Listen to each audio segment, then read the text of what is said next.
Hi, and welcome to the Dynamic Duel podcast, a weekly show where we review superhero films and debate the superiority between Marvel and DC by comparing their characters in stat-based battle simulations. I'm Marvelous Joe. And I'm his twin brother, Johnny DC. And this is our 91st episode, and part of the official countdown to our 100th episode, which we have a special treat planned for you guys, but no hints just yet. In this episode, we'll be talking about who would win in a fight between Clayface and Venom. Yeah, and it's in preparation for our Venom review, which comes out this Friday. And that came up like really quick. Yeah, it kind of snuck up faster than I thought it would. For some reason, I was thinking like mid-October, but nope, it's this Friday that it's coming out. So it's weird because we've been talking about this movie forever, and yet it still snuck up on me. Right.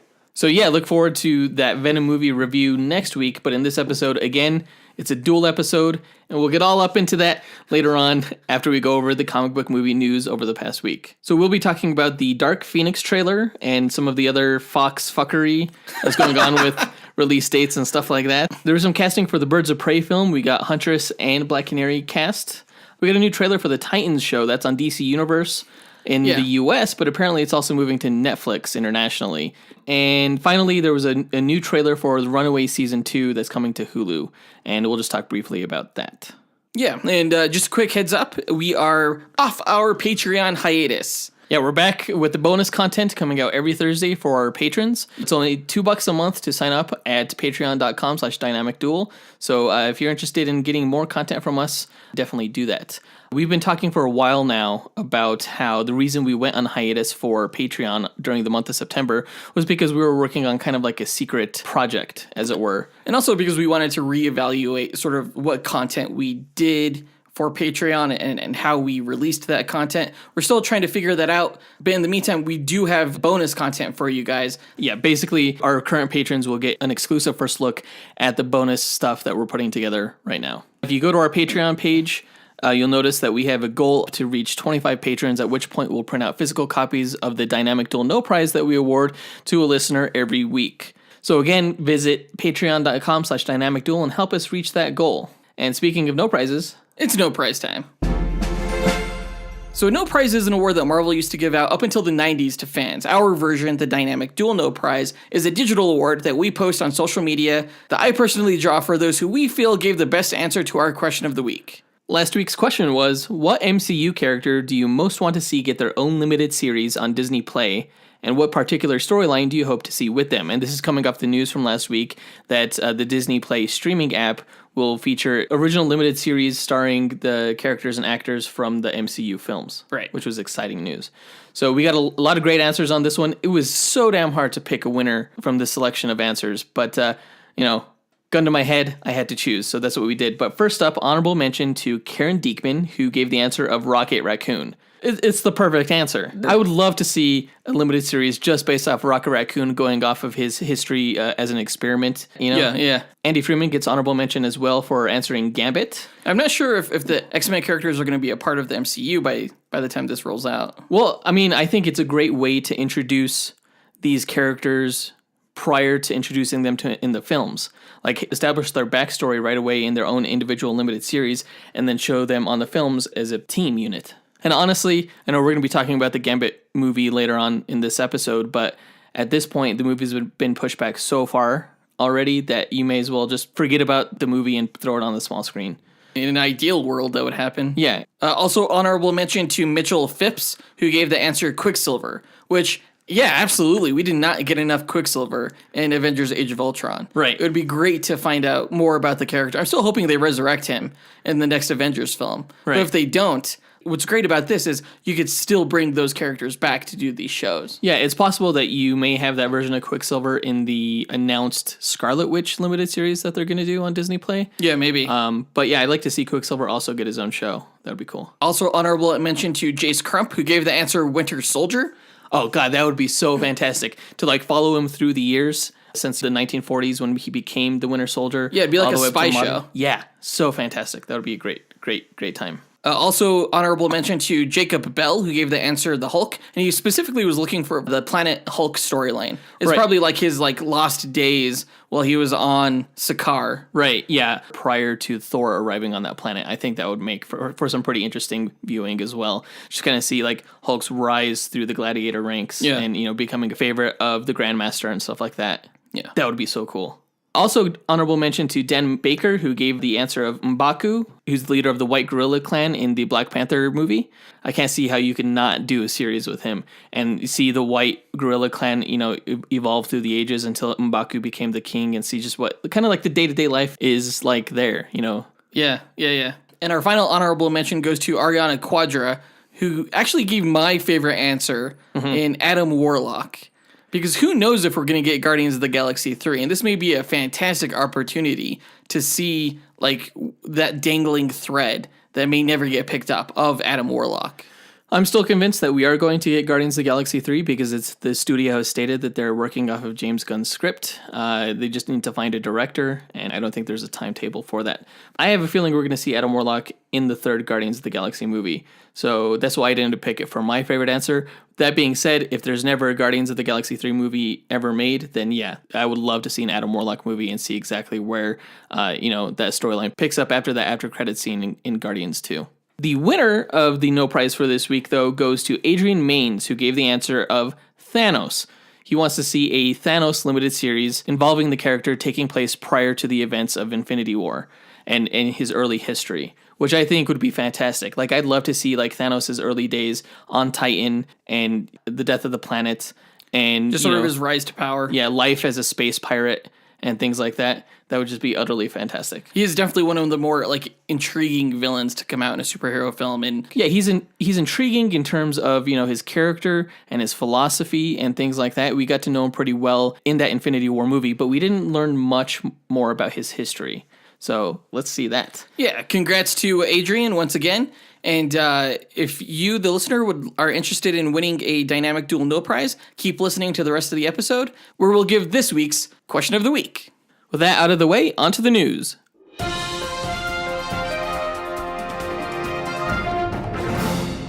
All right, so the first trailer for the Dark Phoenix film dropped this past week. And, it wasn't quite the shit show that I thought it was going to be.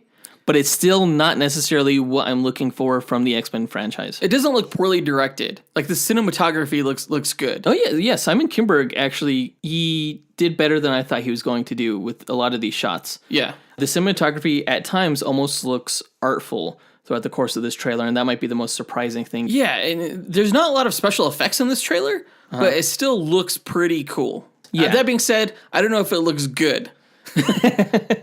That's true. The trailer starts off, we see young Jean Grey as she's meeting Professor X, and we see the accident that results in her, ending up an orphan and going to stay at the mansion. Now, that deviates slightly from the comics, as we know, if you listen to our Phoenix versus Raven episode. In the comics, Jean Grey was present as her best friend died and was hit by a car and telepathically experienced her friend's emotions as she died. In this case, they kind of made young Jean Grey to be a little bit more of a sinister character than what I'm used to seeing. Yeah, Jean she's Grey, definitely dark. They definitely put the dark in Dark Phoenix in this film. Yeah, I guess the question I have regarding the character of Jean Grey in this film is she actually evil? Because that was never the case in the comics. In the comics, we know that she was trapped underwater and about to die, but a cosmic entity known as the Phoenix Force came down, saved her, wrapped her in a cocoon of energy, and then took on her form and pretended to be her, and was easily corrupted and super powerful. And it wasn't really Jean Grey. It was just a manifestation of Jean Grey by the cosmic entity known as the Phoenix Force. Right. The initial idea that Claremont had when writing the Dark Phoenix storyline was that the Phoenix was actually Jean Grey reaching her utmost potential of her mutant powers, and it corrupted her. And then only later on, when they wanted to bring her back in the comics, was it retconned that it wasn't her at all. That it wasn't her at all. It was just this manifestation. And so that original concept that Claremont had for the Dark Phoenix was explored in the X-Men The Last Stand film, Yeah, where Jean Grey reached her peak power and it corrupted her. exactly. So we've seen that side explored. We've seen the story before. Yes. I was hoping that in this version of the Dark Phoenix story, it would take on the more true to the comics approach. And that may be the case because we do get some shots in the trailer of them like in outer space. That's not going to be the case because we've already seen her become the Phoenix in the last Apocalypse movie. That's true. So it's going to be her. It's not going to be this cosmic force. She might be empowered through these cosmic rays or something like that in space. I'm not sure exactly what's going on in that last shot, which actually looks amazing. All this fire or radiation or something. Oh yeah, that's the coolest shot in the film for sure. Like being absorbed into her. Yeah. Yeah, I don't know what's going on there. I mean, it couldn't be the Phoenix Force going into her, right? Because we've already seen They would have a lot her. of explaining to do in the Apocalypse. Right, because she manifested the Firebird in that last movie. So it's bizarre. I don't even think they know what they're doing. Speaking of the last movie, where the fuck are those awesome costumes that they had at the end of that film in this movie? They're back to like their first class costumes. Yeah, it's kind of like a mixture of their first class costumes and the costumes that they had during Grant Morrison's run on the comics. Yep. I'm super bummed about that. I was really looking forward to seeing, the early 90s era X-Men costumes that they had in the comics. Like the Jim Lee costumes. Yeah, those were so cool in the comics, and it's just a wasted opportunity.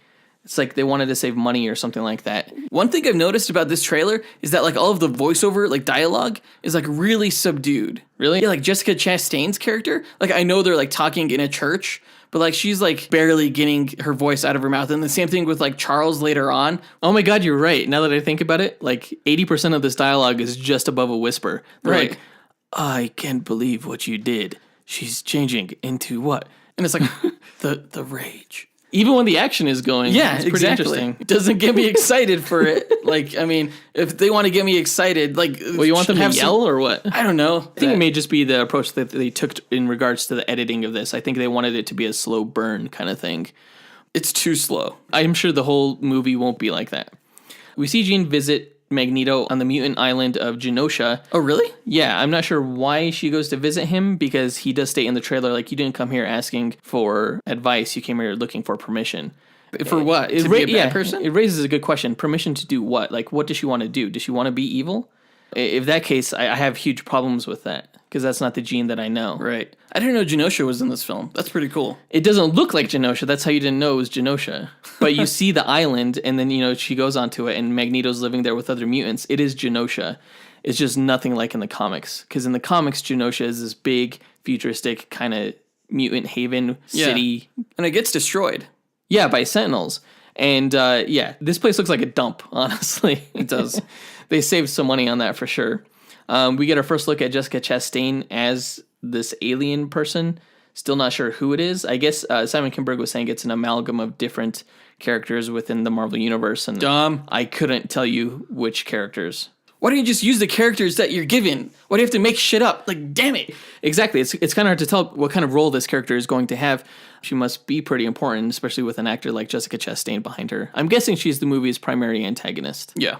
I'm guessing it seems like she's trying to manipulate Dark Phoenix in some way. To what end, I have no idea.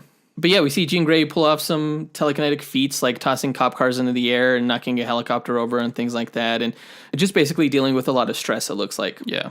And everybody's getting mad at Professor X for inhibiting her psychic abilities at an early age. Right. But, he did it in the comics. So he didn't really do that in the comics so much as he blocked her telepathy completely at an early age until he felt that she was mature enough basically to use those powers responsibly.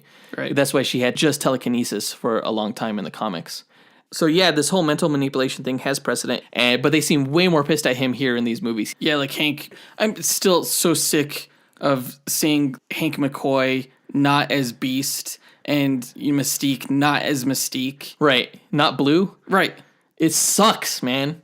It's like, if they don't care enough about these characters, it really makes me not care. It's like a really big, important part of the character. I mean, more so with Beast than Mystique. Well, Mystique is supposed to be mutant and proud.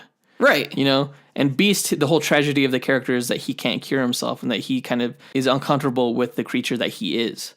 So, yeah, you're taking away this depth from these characters that is so vital to who they are.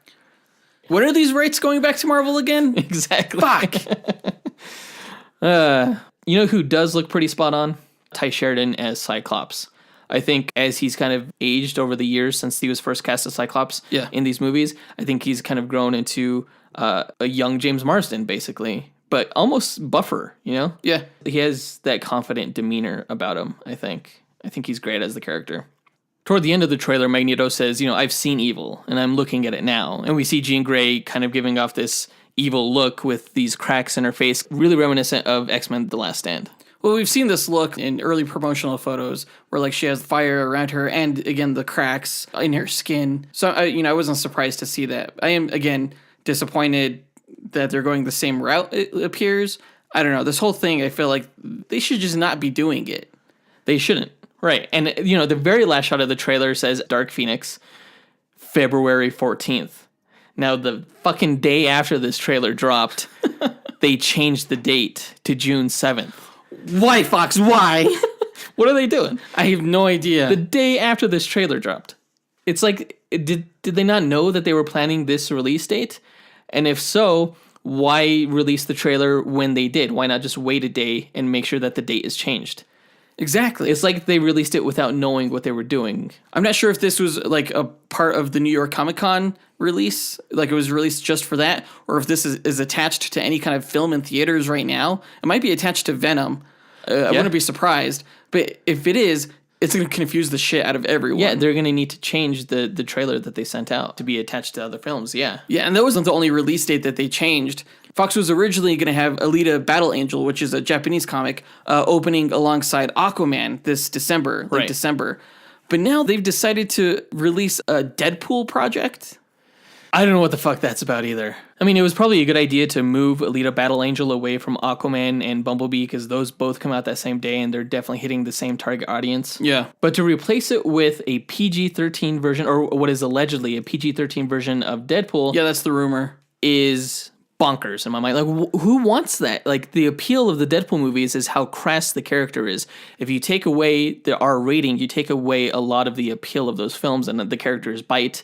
And apparently they're shooting some new footage where Deadpool is reading a bedtime story to Fred Savage, I think. Right, yeah. Ryan Reynolds released some kind of still of that, like, on his Twitter. Yeah, it's in the same vein as The Princess Bride. Exactly. But is that additional footage enough to warrant going back to the theater to see this? Because I already have the super duper cut and the theatrical cut at home. It's like, yeah, is this like another film that we have to review? How different is it going to be? I don't know. I guess we'll have to go fucking watch it in theaters. Again, I'm fucking watching Aquaman. Even though I have the movie at home. I'm watching Aquaman. I don't know what you're doing. I'm watching Aquaman. You go watch Aquaman, I'll go watch Deadpool because I'd rather see a Marvel movie anyway.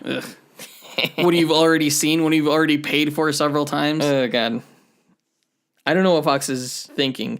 I think they're trying to make as many fuck-ups as possible before handing the rights to these properties over to Disney. Well, it's a cash grab. They don't give a fuck. It's a huge cash grab. They're trying to cement all of these projects and get as many projects out as they can. Including Gambit. Yeah, including Gambit. Which has gotten a new release date. Yet again, it's going to be released March 13th, 2020. Which is so late. It's like, I already want the X-Men to be with Marvel by that time. Right, exactly. Well, the deal with Disney will go through at the end of this year, which puts this Gambit film like at the last possible moment prior to the Disney switchover. So I'm hoping that this film actually gets delayed yet again and then just struck off the calendar completely. Especially the way that Simon Kinberg has been describing the film recently. Like, I think initially they were talking about it being like some kind of like heist film. Heist film, yeah. Right. But now he's describing it as like a romantic, sexy comedy. What the hell? I think they may be trying to play into Channing Tatum's strengths as a comedic actor in that regard. But I mean, that's going to come through in the character anyway, because the character of Gambit has a lot of charm. And if you've read any of the Gambit solo series, there's humor in them as well. You don't have to go all out into the comedy genre with this film for it to be appealing. Right. I was much more interested in this project when it was described as a heist film, since Gambit, he's a thief. So that would have been great. I don't know what this is going to be. It sounds like it's going to be like 21 Jump Street in the X-Men universe. Just get Jonah Hill as like the Blob or something like that, right? Actually, I might go see that. That would be interesting. As like a fan project, that would be just absolutely fantastic. But as like an official... like canon kind of thing? Yeah, that's not something I'm too interested in at all. You know what Fox made no mention of? Was New Mutants. That's true. That's still scheduled to come out next year, and I guess that's still the case, since they didn't mention it being moved or anything like that. Yeah. In the end, though, you would have to think that them moving X-Men Dark Phoenix from February to June means that they have more confidence in the film as a summer blockbuster. Well, I heard that they're doing it to reach a good spot in the Chinese film calendar release schedule, because there was like another film that it was going up against, a Chinese film that was going to give it too much competition. Okay. Yeah, the Chinese market is huge now, so that makes sense to me. But yeah, that pretty much does it for all that fox fuckery. I'm so done talking about it. Oh my gosh. On to DC news. Mary Elizabeth Winstead has been cast as Huntress, and Journey Smollett-Bell has been cast as Black Canary in the Birds of Prey film, which I'm really excited about Mary Elizabeth Winstead as the Huntress. I think she's going to make a fantastic Helena Bertinelli. And you can learn more about the Huntress in our Huntress versus Jessica Jones match. Yeah. But I think she'll make a really good Mafia princess. Well, yeah, Mary Elizabeth Winstead has been making the rounds of fan casting for years now. Yeah. So it's cool to see that she finally got a role as a superhero. Yeah. What I also like about her is that she's a lead actress, right? If you look at films like Cloverfield Lane or Scott Pilgrim, she was the female lead for sure. The Thing. There you go. Does she come across as Italian to you? Sure. Why not? She can. Okay. I'm excited about this casting. The other casting, not so much. I have no idea who Journey Smollett-Bell is. She doesn't really look the part, does she? Not necessarily. I mean, I knew that they were going to go for a diversity casting with one of these roles. And I mean, if you put a blonde wig on her, I'm sure she'll make a perfectly badass Black Canary. I'm not unhappy with this casting choice. By race bending the character, though, are you taking the word black and Black Canary and changing its meaning? Because are they going to think now that she's called Black Canary because she's black? Are people going to be saying, well, why don't you just call her Canary? Why does she have to be Black Canary? Because her skin is black? They better not do that. I hope people understand that this character has existed for a really long time. Since the 50s, 40s. Yeah, probably around longer than a lot of them have been alive. So there's precedence for her name as Black Canary.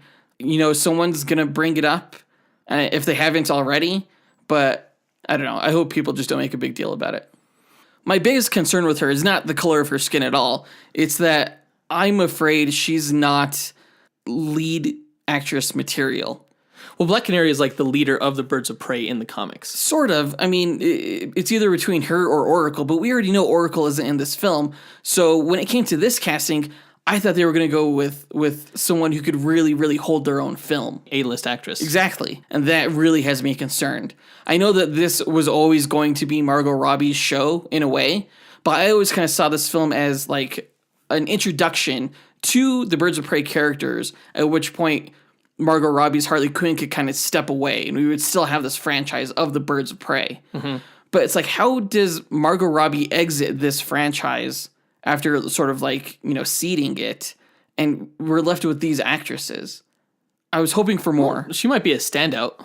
Maybe that's why she was cast. She has to be. There were auditions. She has to be. Yeah, I mean, there's fierce competition for all of these roles. Yeah, now I'm wondering if the reason why they did the race bending for the Black Canary character was because they didn't want two statuesque blondes on the team, and they wanted to, you know, kind of diversify the look a little bit more, which I'm all for. But yeah, you're right regarding the actresses themselves, because Harley Quinn shouldn't probably stay a permanent member of the Birds of Prey team. So if they decide to carry this on forward as a franchise, you're going to have to cast an additional character on the team to take the place of Harley Quinn. Yeah, who is another strong leading actress. Maybe it's Oracle. That's my assumption. Absolutely. Now I'm not so sure where this franchise is going. Harley Quinn may be a part of it for however many sequels they have for this if it's a success, which kind of bothers me because I really wanted her to become a part of Gotham City Sirens. Right, and she's part of Suicide Squad too. Exactly. She can't be in everything. Yeah, she can't be part of the villains team and also be part of this group of heroines. Ideally not. It's contradictory. They set her up as such a villain in Suicide Squad. Yeah, I mean, a compelling one who definitely could have a redemptive arc, but she can't stay there. Right, that's not the nature of the character. Not at all. Not at all. But this all brings us to our question of the week. Who would you have cast as Huntress and Black Canary? Post your answers to our Instagram, Twitter, Facebook, or email us at dynamicduelpodcast@gmail.com.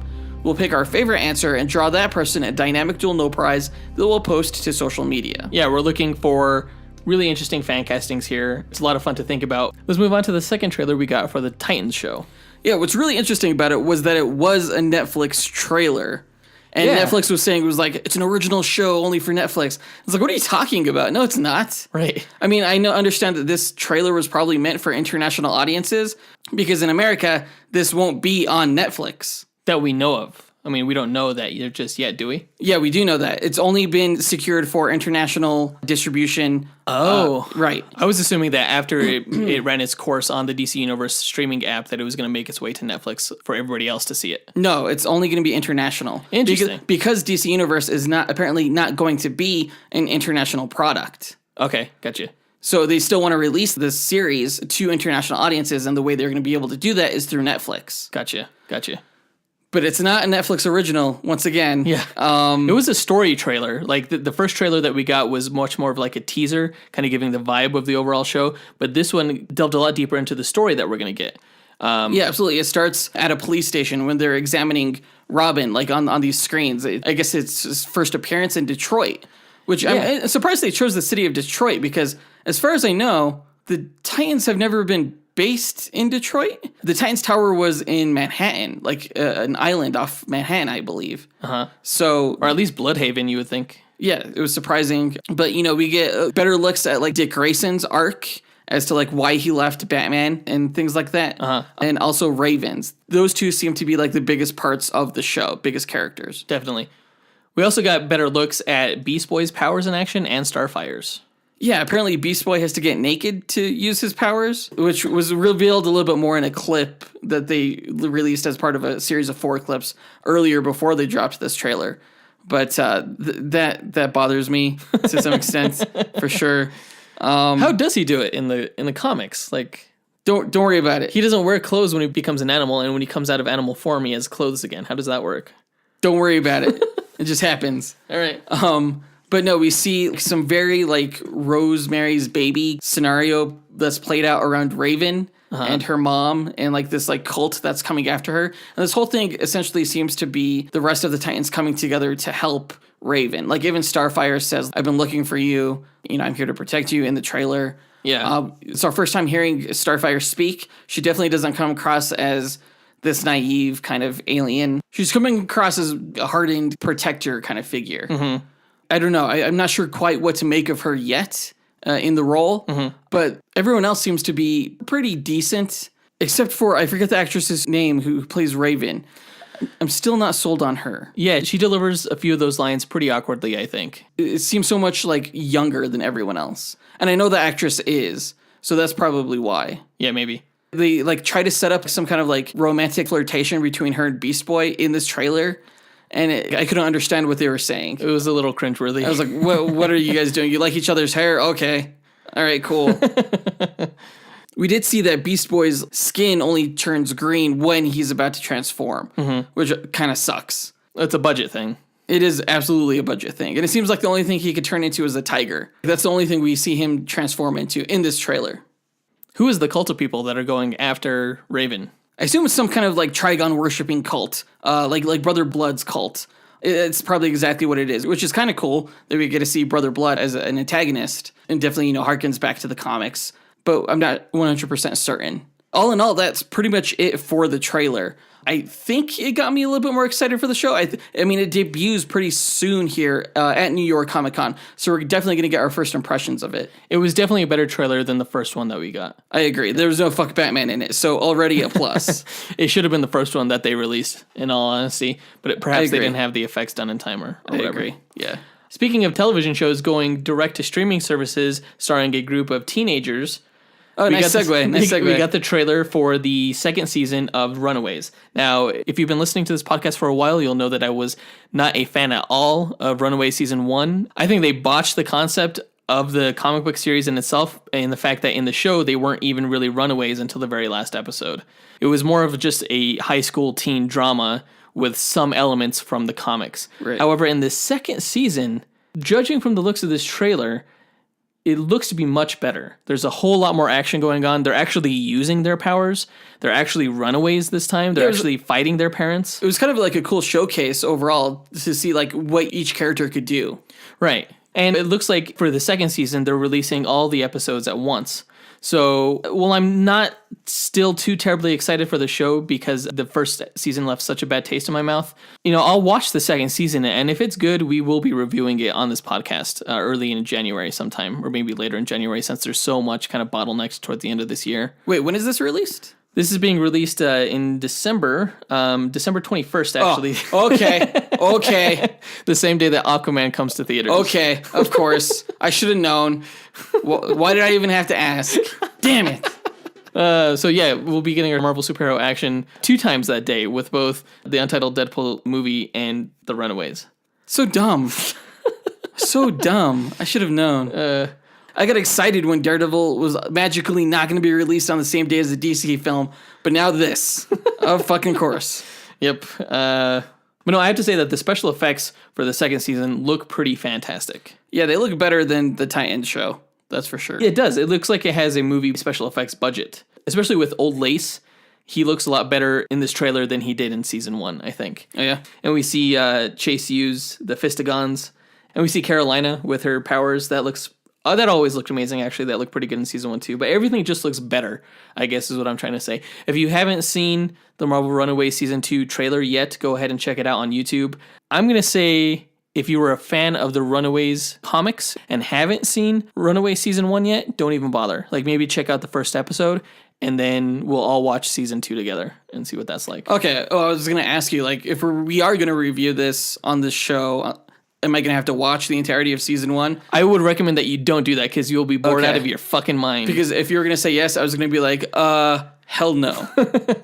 I would recommend seeing the first episode, actually, because that was pretty much Runaways issue number 1 right there. Oh, really? And then from here, just assume that they run away and are dealing with the stuff that they are now in season 2. Okay. Yeah, I can do that. Yeah. So, yeah, that's pretty much all I have to say about that trailer. And with all the news out of the way, let's go ahead and get into our duel where we pit Clayface versus Venom and see who would actually win in a fight. Let's do it!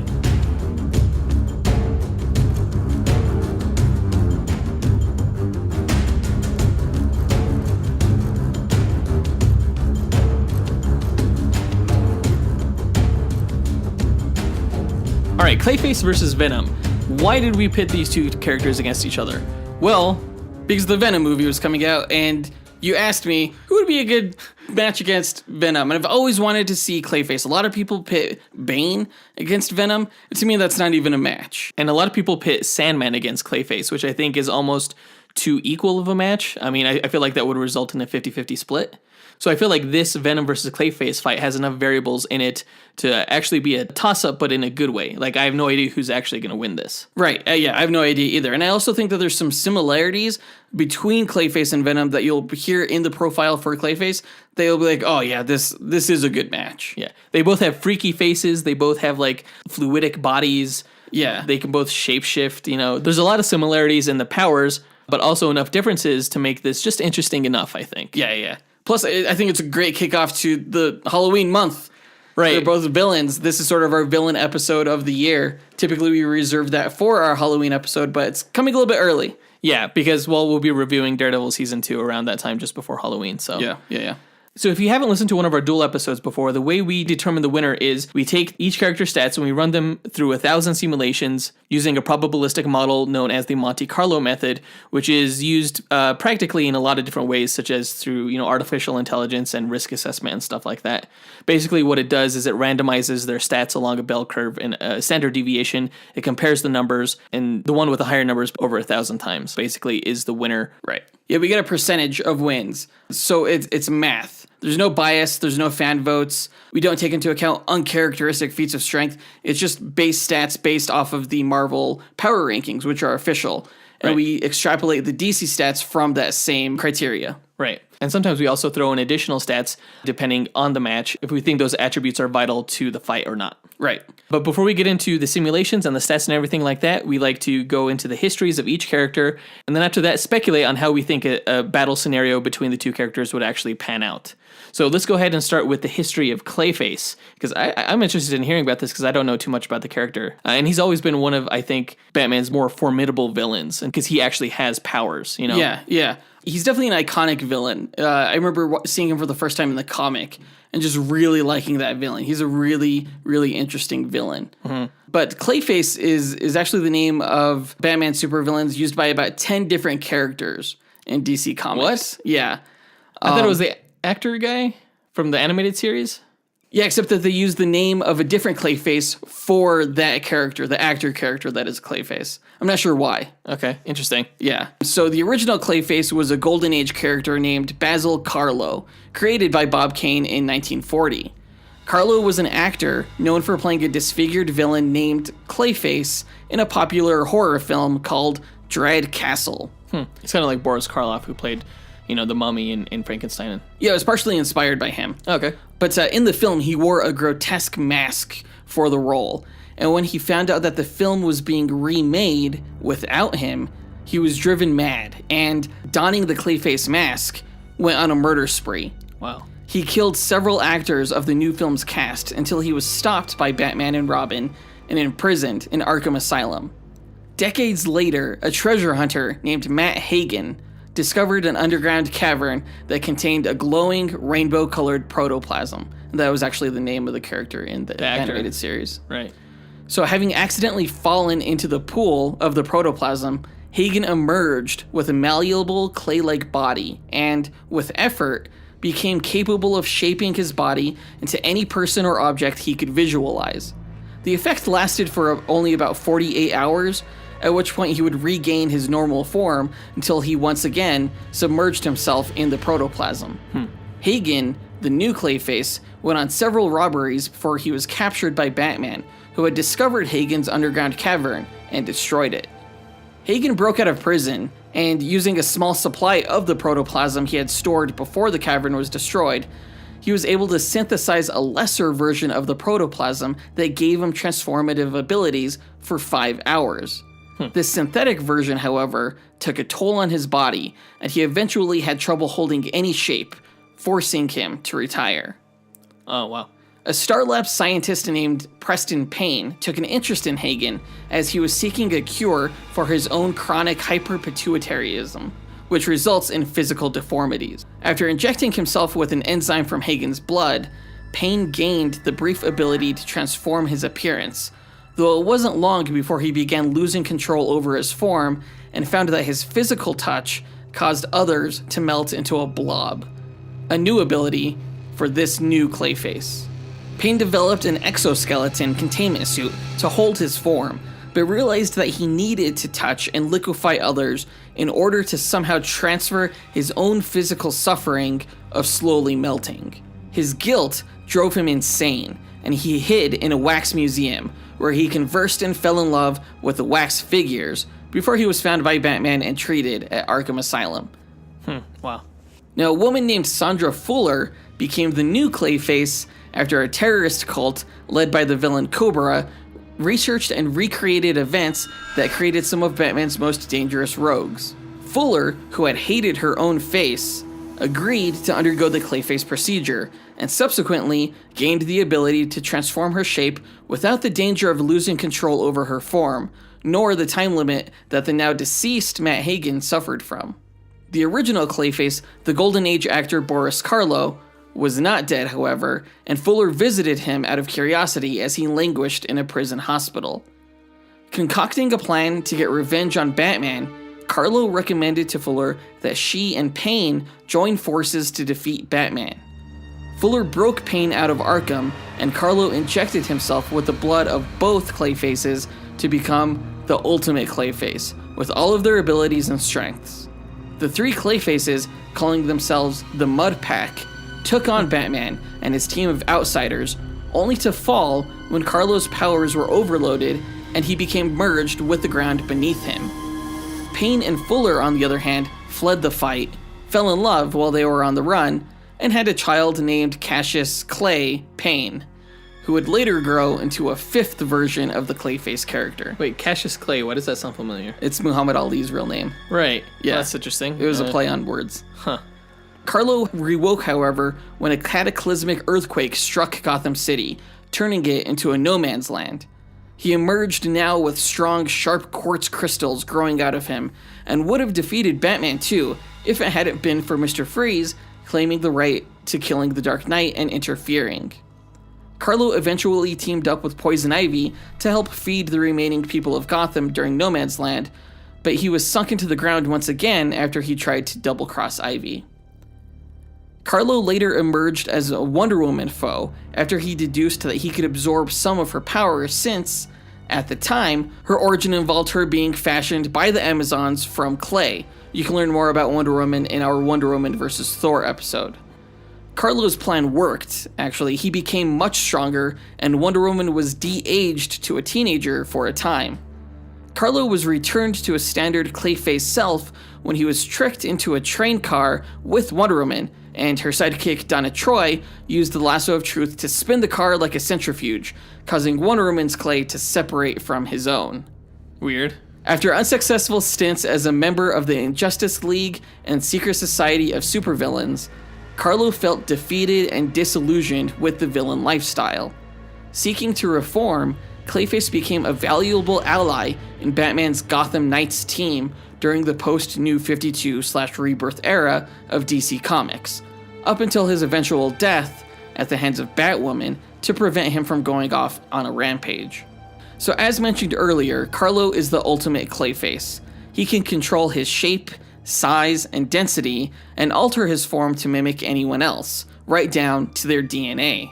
He's super strong and durable, and has a corrosive touch that can liquefy and absorb others if he chooses. The one power that Carlo doesn't have is Cassius Clay's ability to create sentient sections of himself that can bond with other humans, turning them into clay things with shape-shifting abilities. Like zombies? I was thinking more like symbiotes. Oh, okay. Well, Venom doesn't really do that. No, well, my Clayface in this match won't, because I'm going with the probably the most popular Clayface, which is Basil Carlo. Okay. Cool. All right. Well, his power set is actually not too similar to Venom's, except for the fact that they can both shapeshift.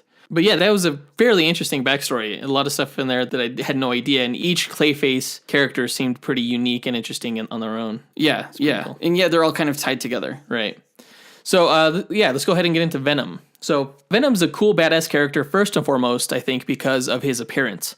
Mike Zeck and Todd McFarlane did a great job with Venom's design. His monstrous, shark-like grin with rows of sharp teeth are the stuff of nightmares. And his no-holds-barred, violent approach to attacking his enemies, be he a villain or an anti-hero, is a unique alternative to the more morally grounded superhero fare. Venom is not bound by any sort of societal principles. He will literally tear your head off and eat your brain, all in the name of protecting the innocent.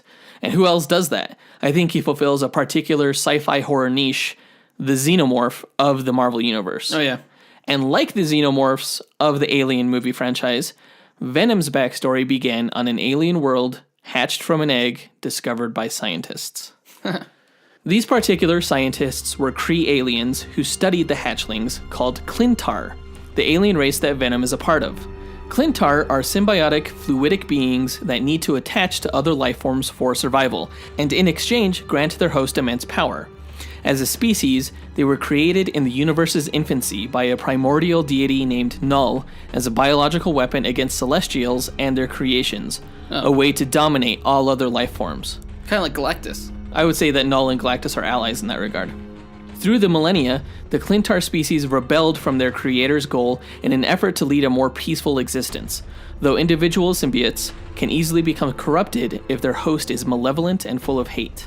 To that end, the symbiotes try and bond with hosts that are pure of heart. In instances in which members of the race are corrupted, those Clintar are exiled and cut off from the hive mind. And just a heads up, for the purpose of this backstory, when I say Venom, I'm referring to the symbiote itself and not just his merger with Eddie Brock, because in the comics he wasn't referred to as Venom until that joining. So yeah, Venom is the symbiote in this story. The Kree used the symbiotes they found to empower their deep cover spies during the Kree-Skrull War.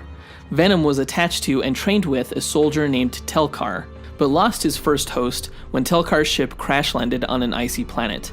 Venom then bonded with an alien warrior who used the symbiote to commit genocide on his ice planet, exposing Venom to hate and rage, corrupting him.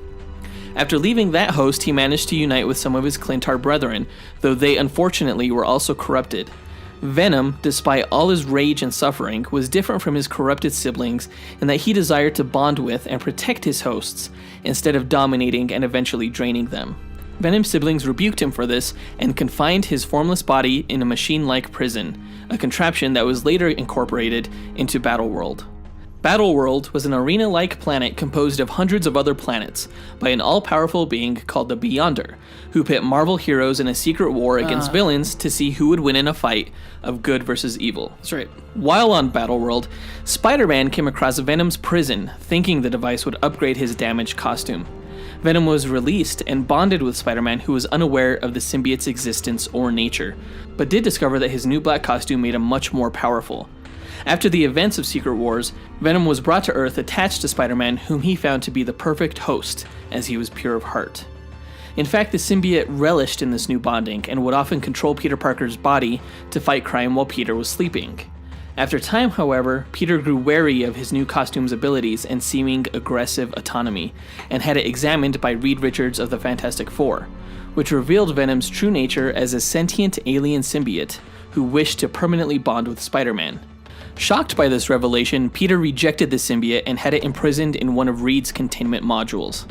Venom escaped, dejected and angry, and tried to reunite with Peter by disguising itself as one of his red and blue suits and forcing itself onto him. Jeez. Peter swung to a nearby church whose large bells rang to sound the hour. Venom, being a corrupted symbiote, was defective against powerful sonic waves and fire, and the bell's reverberations weakened Venom into removing itself from Peter. The symbiote dragged itself to the church's lower levels, where it bonded itself onto Eddie Brock, a ruined investigative journalist who had recently been discredited by Spider-Man. Eddie was also suffering from terminal cancer and had just been divorced from his wife after the loss of his job. The two's resentment of Spider-Man transformed them into the ultimate villain, with Eddie's hatred at the time further corrupting Venom, who was intent on either killing or reclaiming Peter. They fought several times, resulting in Eddie being incarcerated and separated from Venom. The symbiote rescued Eddie from prison and inadvertently left behind an asexually produced offspring that bonded with an imprisoned psychotic named Cletus Cassidy, who was serving 11 life sentences for murder. Yeah. The bonded pair became known as Carnage, who was extremely corrupted and went on a months-long killing spree across New York. Venom and Spider-Man had to join forces temporarily to defeat him using Madison Square Garden's PA system, as Carnage was also vulnerable to heavy sonic waves. Venom and Spider-Man formed an uneasy truce as Venom left for Eddie's hometown of San Francisco. There, Eddie tried to steer Venom's urges for violence toward fighting criminals and protecting a homeless society living underground. Through this vigilantism, Eddie also sought to feed the symbiote's hunger for adrenaline and hormones, such as phenethylamine, which is found in the human brain. Occasionally, Venom would commit acts of cannibalism for nutrients, which horrified Eddie. Venom was later captured and separated from Eddie by the Life Foundation, an organization bent on ending life on Earth, except for those who could afford to save themselves through the Foundation's fallout shelter.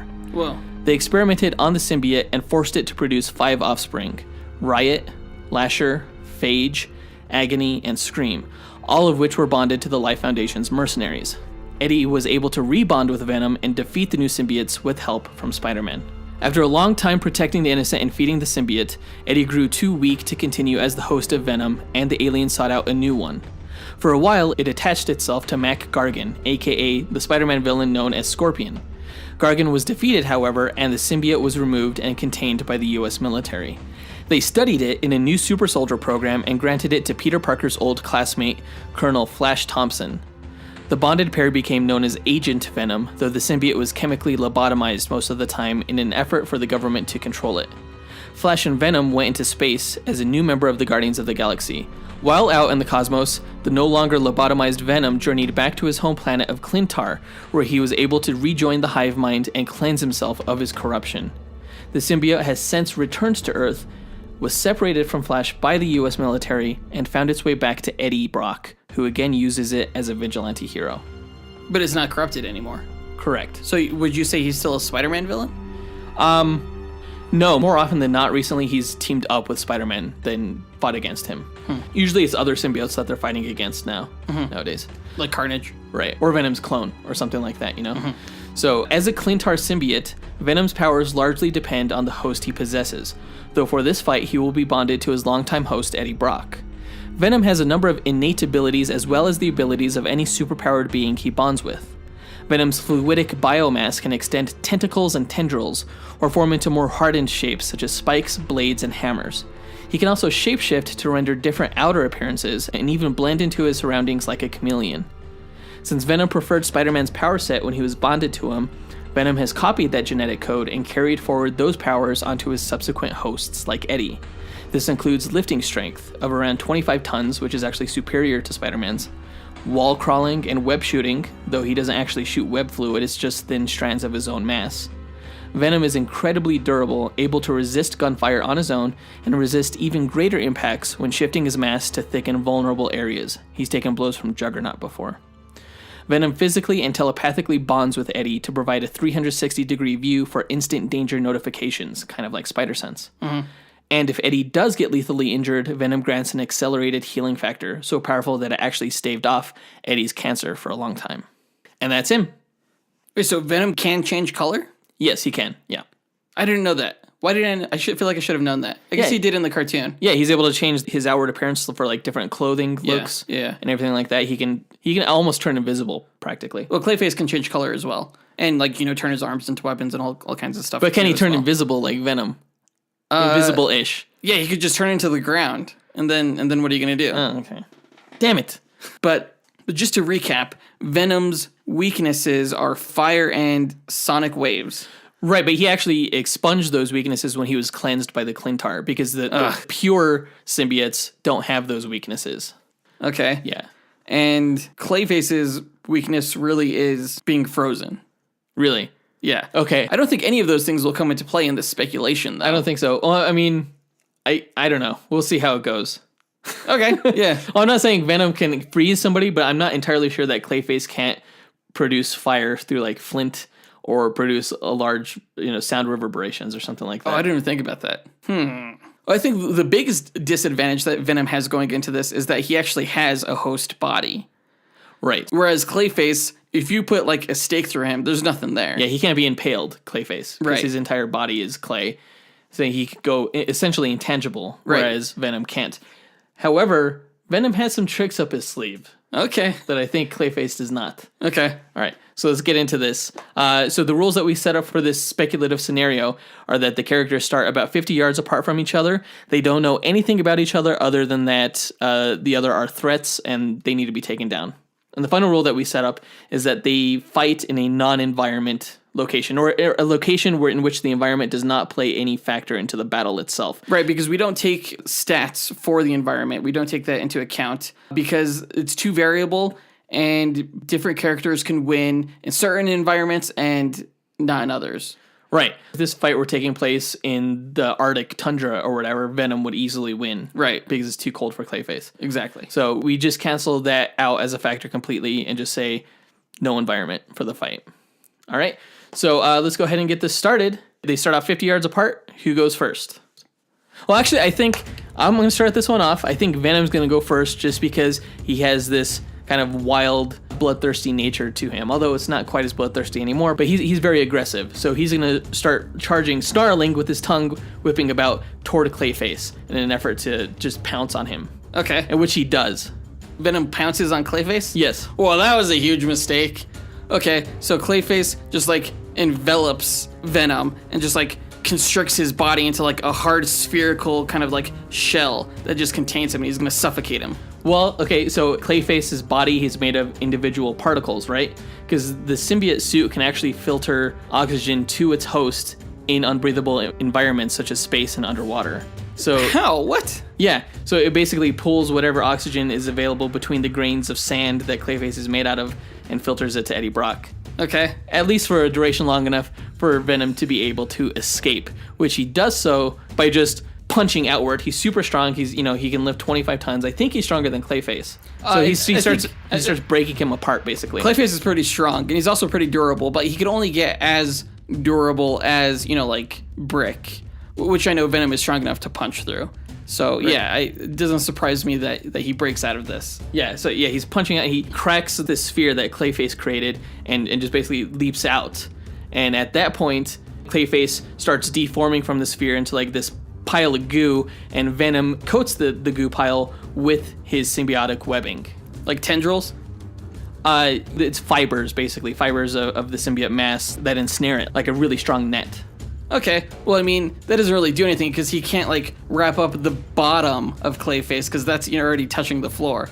So Clayface could, like, expand his size. So basically he just, like, grows and just, like, tosses it to the side. Clayface can also squeeze through the holes in the netting. Yeah, he could absolutely do that as well. Yeah. And that's when Clayface creates, like, a huge, like, hammer fist and just swings his, like, really rubber-like arm just towards Venom and just knocks his hammer right into the side of him real hard. So right before the hammer hits Venom, Venom shifts his biomass over to the side and creates kind of like a shield to protect himself from the hammer. So it just primarily hits that thick biomass shield and doesn't really hurt Venom too much. It probably sends him flying because of the impact, but it doesn't hurt him because the impact is mostly absorbed. Right. So at that point, Venom creates a huge scythe with his arm and he slices Clayface's hammer arm in half.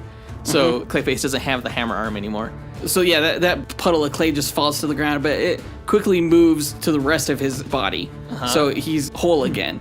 And as the pile of clay that was the hammer is going back to the main body of Clayface, Venom creates his own hammer fist and takes it right towards Clayface's face and smashes it in. Okay, so Clayface's face gets smashed in, but like his face just like wraps around the hammer, and then Clayface just like rolls up Venom's arm like a sleeve thing, and then travels right up there. It gets right up close to him, and then like creates like a sharp blade out of his hand and just drives it right into Venom. Oh shit. Okay, so Venom screams out in agony, and he breaks this spike that Clayface created to impale him and leaps backward. And he pulls the spike out of him, and Venom is able to actually heal Eddie Brock with his healing factor. But Clayface knows that there's a human core to him now, so he's going to be going for that human core. So he's going to be going with the bladed stuff now. Yeah. Well, Venom could play that game too. He shoots out these little tiny barbed projectiles that like stick into Clayface and actually do jack shit. That's when Clayface just like absorbs them, then he fires them right back out at Venom. Actually, Venom could do the same thing. Like there've been moments where like he's been shot at with bullets. Yeah. And he like absorbs the bullets through his flesh and then like spits them back out at the guy that shot it at him. Clayface has done like that exact same thing as well. Really? Yeah. Well, so Clayface shoots these symbiotic barbs back at Venom, and Venom just stands there and the barbs reabsorb back into his body. Okay, so Clayface's goal is to get to Eddie Brock and touch him with his corrosive touch. Okay. So basically that's what he's going to try and do. He's going to turn his hand to a sharp object again, just a point, and just drive it once again into Venom. But once he reaches Eddie Brock, he touches him and it corrodes him. Except as Clayface is reaching for Venom, Venom uses his super agility to evade being touched by the spike. And what he does is he creates these two huge axe blades with his hands. And he closes the distance to Clayface and he swipes across, cutting Clayface into 3 separate parts that fall to the ground. Okay. And as Clayface's body is reforming, that's when Venom takes the opportunity to detach itself from Eddie Brock and assimilate Clayface as a Venom Clayface. What? Yes. I don't think you could do that. Yeah, he can do that. How? Is Clayface a sentient life form? Yeah. Well, then he can be assimilated by the symbiote. Holy shit. So Venom assimilates Clayface, and he's able to telepathically connect to Clayface's brain and tries to shut him down. Okay. I think Clayface, he's powerful enough and maneuverable enough. I mean, he himself is a liquid form. Yeah. It's like trying to mix like oil and water. So I think he could escape the symbiote. Like, what is it going to fuse to? His spine? What does it fuse to? There's nothing to fuse to. Like Clayface doesn't have a brain, is what you're saying? He has a brain, but it's malleable. Gotcha. Well, I don't know. Okay, here's what happens. Okay. As Venom was trying to assimilate Clayface realized what this thing is, that it's like a parasite, and learns all of its weaknesses. But then he escapes because Venom can't assimilate Clayface's form. Okay. So now he knows that he's weak to sound. But I already told you that he's not that weak. If anything, he's more weak to fire than he is sound over the years. Okay, so as the Venom symbiote is making its way back to like the helpless Eddie, Clayface turns his fists into like flint rocks and he like bangs them together and starts like creating sparks. And then creates the sparks aren't going to set anything on fire if there's no tinder. You're just creating sparks, right? He sets Eddie's hair on fire. I don't know. So Eddie Brock is running around screaming because his hair's on fire. He stops, drops and rolls, puts the fire out, and then he's Venom again. This is almost a more impossible fight than I could have imagined, just because I completely forgot that Clayface is intangible and that he doesn't have a human body within all the clay. And he's like completely intangible. Like he can't just move through a wall, right? But like he is things like can move through him. Exactly. Gotcha. Well, do you want to take this to the stats? Yes, I'm very curious. All right, let's see who officially wins this fight between Clayface and Venom. And we're back. Not too many surprises here we found as we were combing through the stats and extrapolating Clayface's stats. Yeah. I guess the largest surprise for me personally was just how durable and evasive Clayface is. You know, he's nearly indestructible. Right. Nearly. He does have, like, the weakness of cold, you know, but we said that wouldn't play a huge factor within this fight. No, and in terms of evasiveness, he is basically intangible, but he's also not difficult to hit because he knows he's intangible, because he knows that most physical attacks aren't going to even hurt him. Right. Everything just kind of goes through him. Right. So he's elastic, but he's intangible, but he's also extremely dense. So he has a lot going for him. When he wants to be, yeah. Yeah, he has a lot going for him defensively. Exactly. And offensively, too. He has a lot of damage potential. Attacks from him are basically like getting a boulder dropped on you. Right. What he's lacking in, compared to Venom at least, is fighting skill. And strength. Yeah, Venom's stronger than Clayface. Not much stronger. There's not a huge gap there, but there were only just a few disparities between these two characters. For the most part, I think it was a pretty good match because, a lot of this was similar. Yeah. Because they're both defensive powerhouses with strong offensive capabilities. Yeah, for sure. And they're just so malleable that it's just impossible to come up with a scenario. So we're going to let the stats determine the winner for us. So the winner between Clayface and Venom is Venom. Ugh. Out of 1,000 matches, Venom won 594% of them. Oh, so, it was fairly close. That's close. I thought it would be closer. Oh, you did? I thought it would actually be further apart. Really? Yeah. So it's essentially like 60%. Yeah, pretty close to that. Clayface only won 40.6 of the matches, so 406 out of 1,000. Ugh. So good match. Yeah. I'm happy with the results of this one. It's been a while, I feel like, since I've won one. So, so put this in the scorecard for Marvel. Congrats to Venom, I guess. I mean, he has his new film coming out. Wonder when they're going to make the Clayface film. They're never going to make a Clayface film. You know why? Because they're not greedy. That's why. You know why? Because Clayface sucks. Nope. Just like the rest of DC. What? The only Batman villain that could get their own movie is Joker. What makes you think Spider-Man's going to get any more villain movies? Oh, I don't know, actually. This might probably be the only villain movie that's I guess they are making a Craven movie. Never mind. Dang it. Well, no, there's a Morbius movie in the works, too. So, Dang it. So there you go. Dang it. Although, I guess there's a Gotham City Sirens movie in the works, or is that canceled? I don't know. Who knows? Who knows anymore? So that does it for this episode. Congrats to Venom for kicking the utter shit out of Clayface. And joke's on you, Clayface doesn't shit. Let us know what you guys thought about this match by writing into us on Facebook or Instagram or Twitter or email. You can find links to contact us via all those means by visiting dynamicduel.com, a site in which you can also find a link to our merch store. Yeah, at our merch store, we have a bunch of different t-shirts and mugs and pillows and stuff like that, which are decorated with artwork that we've drawn up for our no prizes in the past. And also, don't forget you can get bonus content for this podcast by visiting patreon.com/dynamicduel. Again, this Thursday, we will be releasing the first sneak peek at the secret project that Jonathan and I have been working on for the past month. And please don't forget to rate, review, share, and subscribe our podcast on whatever platform you happen to be listening to us on, especially if you're listening to us on iTunes, because we have a goal right now to reach 200 ratings. Right, and last week we didn't get any new ratings. So No. please step up, guys. If you're listening to us on your Apple Podcasts app, please rate us. And not only you, please ask to borrow like any other person's iPhone that you know, and ask to open their podcast app and give us a rating as well. Yeah. If we could get to 200, we get to be official Rotten Tomatoes critics, and our reviews and film ratings get to count for the aggregate score, and that would be awesome. Yeah, that would be super awesome. So in our next episode, we will be reviewing the Venom film. Super looking forward to it. Just, it's a huge question mark in my mind. I have no idea if it's going to be good or bad. I haven't read any of the reviews.